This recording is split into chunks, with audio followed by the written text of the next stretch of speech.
said, okay, the pregnancy pact among a group of high school girls in Massachusetts made headlines across the country last week.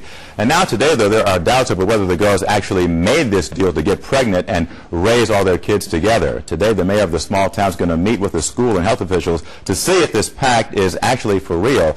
But either way you cut it, you still have 17 girls aged 16 or younger, all pregnant at the same school. So joining us now as part of our weekly segment, In Your Faith, is Victor Curry from New Birth Baptist Church and Cantor Debbi Ballard here to weigh in on this story. And guys, when you first heard about this, Debbie, what did you think?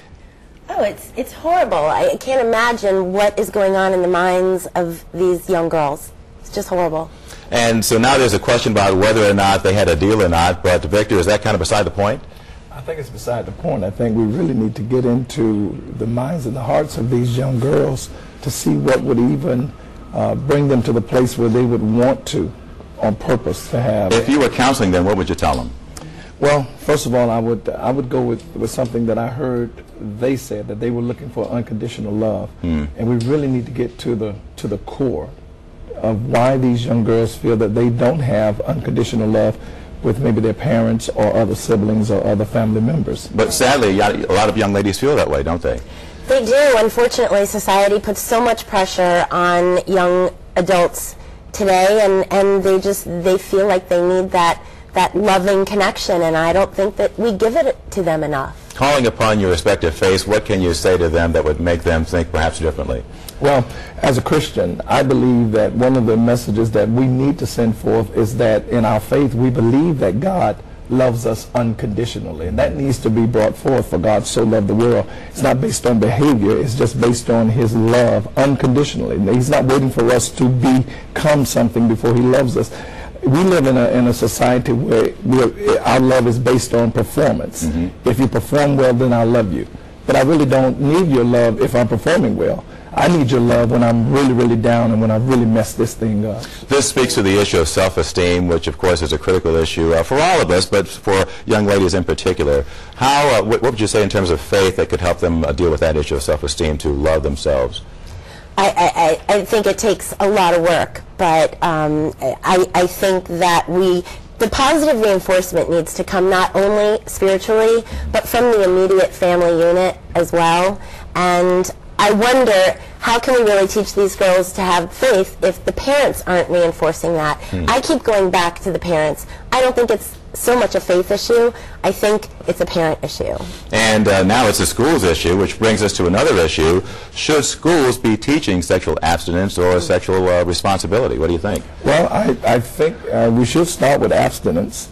But we live in a real society, and our children are exposed to so much so early. And so we should, even though we prefer teaching abstinence, that we would at least tell them, to be very careful in what they're doing. I mean, I have children, and I pastor a lot of children, and you can say as much as you want, but you don't know how those children are going to respond. But as a minister, do you want them getting that advice from the schools? Well, I think it starts at home. See, it all has to come back to the home and to the parents, and then then the outer community, whether it's your faith community or whether it's it reaches the educational system. But it should start at home. Well, they couldn't have made these babies by themselves. There's an aspect of the men who are involved. In one case, we're told there was a guy who was 24 years old who fathered one of these kids, and so that's another whole side of the story, isn't it?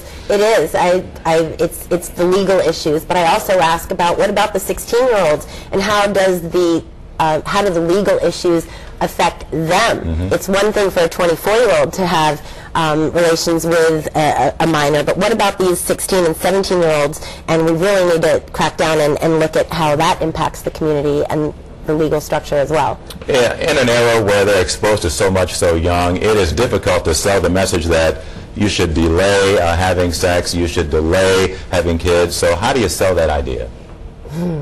That's that one. Daily, hourly. You have reinforcement at home, in your faith community, as well as, I mean, I've not known 17 teenagers ever to agree on anything, let alone to agree to have children at the same time, if that is the case. Yeah. Well, I know it worked for me. It was fear.